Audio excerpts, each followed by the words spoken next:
तहजीब है वो गंगा जमनी तहजीब कही जाती है। आमतौर पे कभी हिंदू मुसलमान के झगड़े देखे नहीं जाते, आमतौर पर भाषा का किसी तरह का झगड़ा नहीं देखा जाता। लेकिन अब दौर वो आ गया है जब लोग ये कहते हैं कि साहब या तो आप मराठी बोल लो वरना आप महाराष्ट्र छोड़ के चले जाओगे। साहब मुझे मराठी नहीं आती है, मेरे ख्याल में इंदौर में बहुत सारे मराठी रहते हैं। आज तक आप में या किसी ने भी इंदौर वालों ने तो नहीं कहा होगा कि आप हिंदी बोलिए, उर्दू बोलिए, तमिल बोलिए, तेलुगु बोलिए। देखो, आज जो ये घटना महाराष्ट्र में की गई और जो उन्होंने मांग रखी है कि मराठी में ही अजान दो, मराठी ही बोलना पड़ेगी, हिंदी मत बोलना, तो इसका हम विरोध करते हैं। क्योंकि भारत देश एक ऐसा देश है, इसमें सभी जाति वर्ग के लोग रहते हैं, चाहे वो हिंदू हो, मुस्लिम हो, सिख हो, महाराष्ट्रियन हो, पंजाबी हो, एसटी हो, सभी जाति समाज के लोग रहते हैं। इस प्रकार की जो घटना महाराष्ट्र में घटी है, हम इसकी निंदा करते हैं। क्योंकि कहीं ना कहीं जो लोग इसके पीछे हैं उस देश को बांटने का प्रयास कर रहा है। ये माँ अहिल्या की नगरी है। इंदौर भी एक महाराष्ट्र समाज के होलकर साहब ने यहाँ पर राज किया है। आज भी होलकर वंश को यहाँ पूजा जाता है। कई कॉलोनी आज महाराष्ट्रियन समाज की है, लेकिन माँ अहिल्या की नगरी में जो एकता का परिचय पूरे देश में जाता है वही देश का परिचय होना चाहिए। क्योंकि माँ अहिल्या ने भी कभी भी किसी समाज पर इस प्रकार का दबाव नहीं डाला कि आपको ही करना पड़ेगा।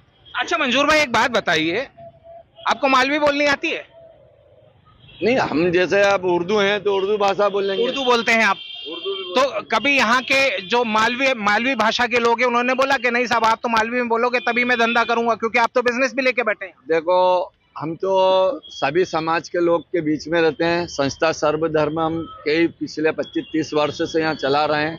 सभी समाज के लोग हमारे साथ यहाँ मौजूद रहते हैं। कभी किसने में ये बात भूभाष वाली बात कभी भी इंदौर माँ अहिल्या की नगरी में नहीं हुई। लेकिन जब से हमने इलेक्ट्रॉनिक टीवी चैनलों पर देखा, समाचारों में देखा, जब से बड़ा दुख हुआ कि कोई ना कोई इस देश को बांटने की ओर बढ़ रहा है।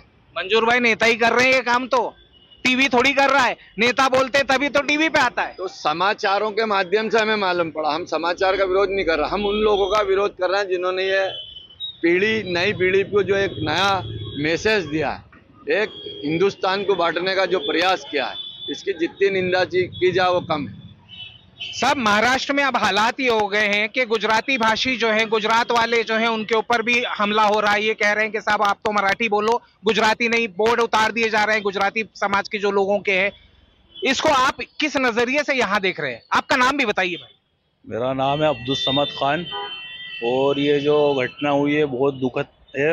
और यहाँ पर हिंदुस्तान के अंदर सभी का खून है इस मिट्टी में शामिल, और यहाँ पर भाषावाद नहीं चलना चाहिए। यहाँ पर सब एकता से रहे और ये हिंदुस्तान को बांटने की कोशिश की जा रही है। खान साहब, एक बात और पूछूंगा, आपने शायद टीवी पे मंजूर भाई जिक्र कर रहे थे तो आपने सुना होगा कि एक आह्वान किया गया कि साहब अगर दम है तो आप जाके भिंडी बाजार में जाके मराठी बोलने के लिए बोल दीजिए। भाजपा के सांसद बोलते नजर आ रहे, ठाकरे साहब की तरफ से अलग बयानबाजी आ रही है। इस बयानबाजी को किस तरीके से ले रहे हैं? वो कह रहे हैं कि साहब वहां जाके बुलवाइए ना, वो तो उर्दू ही बोल रहे हैं। नहीं, ऐसा कुछ नहीं है। सब प्रेम भाव से चल रहा है देश के अंदर, और ये भाषा के अंदर देश को बांटने की कोशिश की जा रही है, मगर ऐसा नहीं होना चाहिए। ये देश संविधान से चलेगा, भाषाओं के आधार पर नहीं अच्छा, चलेगा। मध्य प्रदेश में आपने ऐसा कभी महसूस किया कि भाषा को लेके ये कहा कि साहब इस बिल्कुल नहीं किया ऐसा। जबकि मजदूर बेग साहब ने बताया कि ये तो माँ अहिल्या की पावन नगरी है और होलकर स्टेट भी जो वहाँ के ही लोग थे, मगर उन्होंने कभी ऐसी चीज़ को बढ़ावा नहीं दिया। खान साहब, आपने दाढ़ी रखी हुई है, इंदौर शहर में मध्य प्रदेश में घूमने में कहीं डर लगता है? ये कोई कहता है कि साहब आप दाढ़ी क्यों रख रहे हो? नहीं, किसी से नहीं बोला। चाचा, आप क्या कहेंगे? इस दाढ़ी से आपको कभी तकलीफ हुई? कोई तकलीफ नहीं हमारे को, बिल्कुल आते जाते हम तो हमारा बिजनेस लाली टोपी से रख के करते हैं हम तो। अच्छा, क्या करते हैं? आपका बिजनेस है? दुकान है, अंदर कॉस्मेटिक की दुकान है। अच्छा, आपकी कॉस्मेटिक की दुकान है।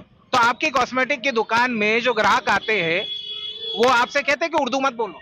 नहीं, ऐसा कुछ नहीं बोलते, वो तो अपनी भाषा में। मेरे ख्याल में आप उर्दू ही बोलते होंगे। हिंदी तो आती ही होगी, आप पढ़ते भी हो, समझते भी हैं। उर्दू बोलते हैं, हिंदी तो आती, हिंदी मराठी बोलते ही नहीं हम।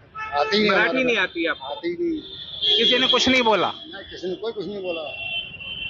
मंजूर भाई, इस मसले पर हम थोड़ा सा सियासी जो हालात पारा चढ़ा हुआ है, ये जो सियासी पारा है ये क्यों चढ़ा हुआ है? जिस तरह के हालात है कि अब गुजराती कम्युनिटी देश में नहीं विदेशों में, तमाम दुनिया के अंदर ये कहा जाए बिजनेस कर रही है। लेकिन अब टारगेट किया जा रहा है कि साहब इस हाईवे के ऊपर जितने बोर्ड लगे हैं वो मराठी में होना चाहिए। नहीं, इसी की तो मैंने निंदा की है। आपने जो बात कही है बहुत बड़ी बात है।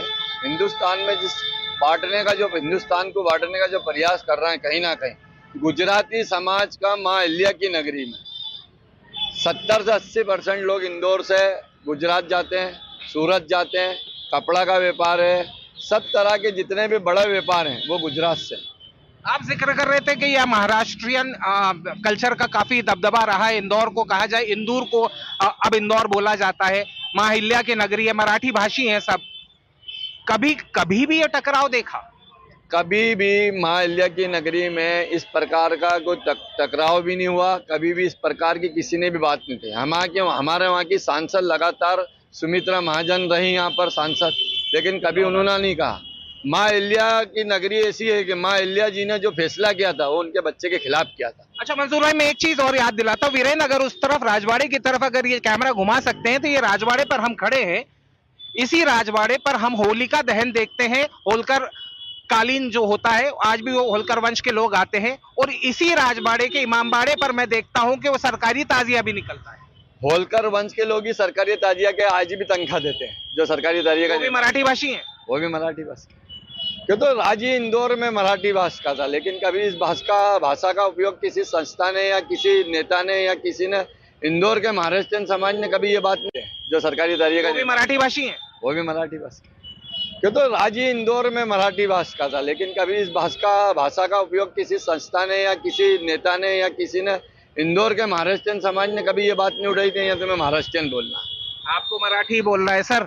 जिस तरह के हालात अब ये कहा जाए, सर आपका नाम जानना चाहूंगा। मेरा नाम राजू प्रजापति है। प्रजापति साहब, आप बताइए, ये जो भाषा की लड़ाई है कि आप मराठी नहीं बोलोगे तो मुंबई छोड़ दो, महाराष्ट्र छोड़ दो। सर जिनको मराठी हिंदी आती तो मैं तो हिंदी बोलूँगा, मराठी नहीं आती तो मराठी कहाँ से बोलूँगा सर। अंग्रेजी तो हूँ नहीं, जो अंग्रेजी भी बोलूँगा, मैं हिंदी बोलूँगा, मैं भी हिंदी भी बोलेंगे। हिंदी बोलूँगा। भारत झगड़े को कैसे देख रहे प्रजापति साहब? ये झगड़े को सर